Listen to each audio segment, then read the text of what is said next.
Chapter 3. Good morning, it's 4:45 a.m. and today after I made the fire I just sat for 10 minutes doing nothing. Every so often I yawned, leaning forward in my chair with my elbows on my knees and my hands clasped. Sometimes a yawn will take on a life of its own, becoming larger and more extensive than I could have foretold, forcing me to bow my head and gape until several drops of saliva fed by streams on the insides of my cheeks collect at the corners of my mouth and fall to the floor. After a few large down yawns like these, my eyes are lubricated and I can think more clearly. I don't know whether scientific studies of the human yawn have taken into account the way it helps to lubricate the eyeballs.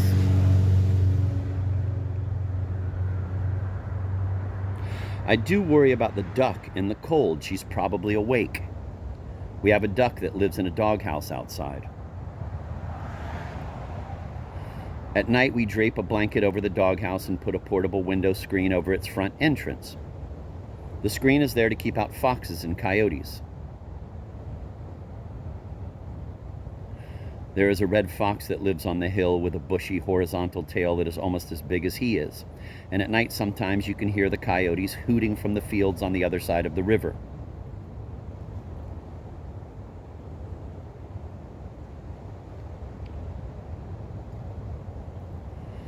The duck's blue dish freezes overnight. Every morning before I leave for work, dropping Phoebe at school on the way, I hit the bowl upside down against a snow pile and a disc of ice plops out. The bowl is self-cleaning in this weather.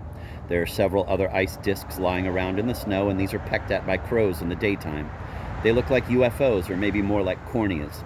The layer of half-dissolved duck food frozen at the upturned bottom is the iris.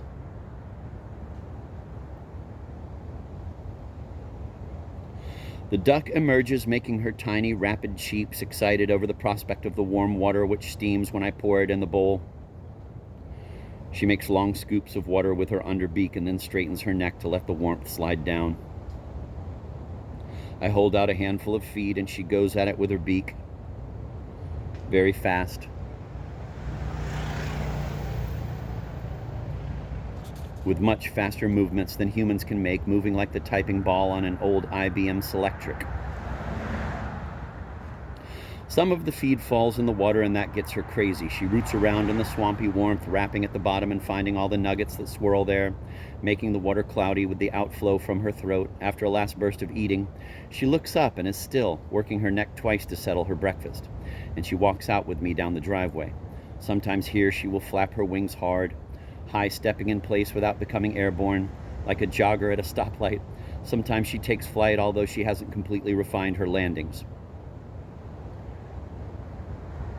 Her eyes are on the sides of her head. She has to turn away from me to look up at me, then out at the world, then up at me again.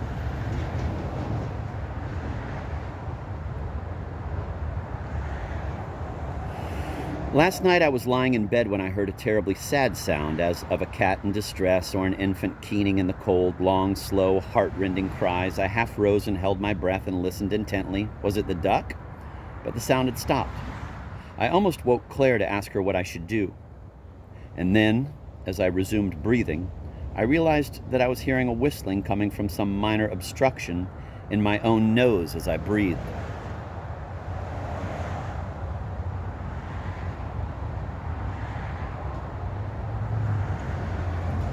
At times, when I sit here, a long series of daytime thoughts will pass through me, thoughts connected with work or, say, with town politics. That's all right.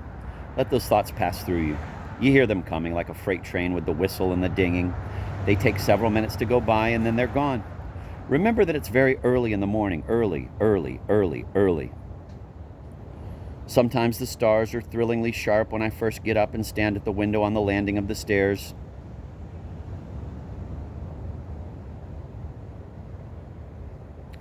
Private needle holes of exactitude in the Stygian diorama. Orion's belt is the only constellation that I recognize easily. The apportioning of stars into constellations is unnecessary. Their anonymity enhances the sense of infinitude.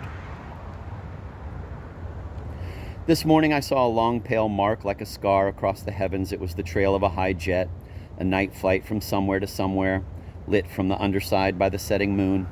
A moonlit contrail, I whispered to myself, and then I came downstairs and felt for the coffee maker.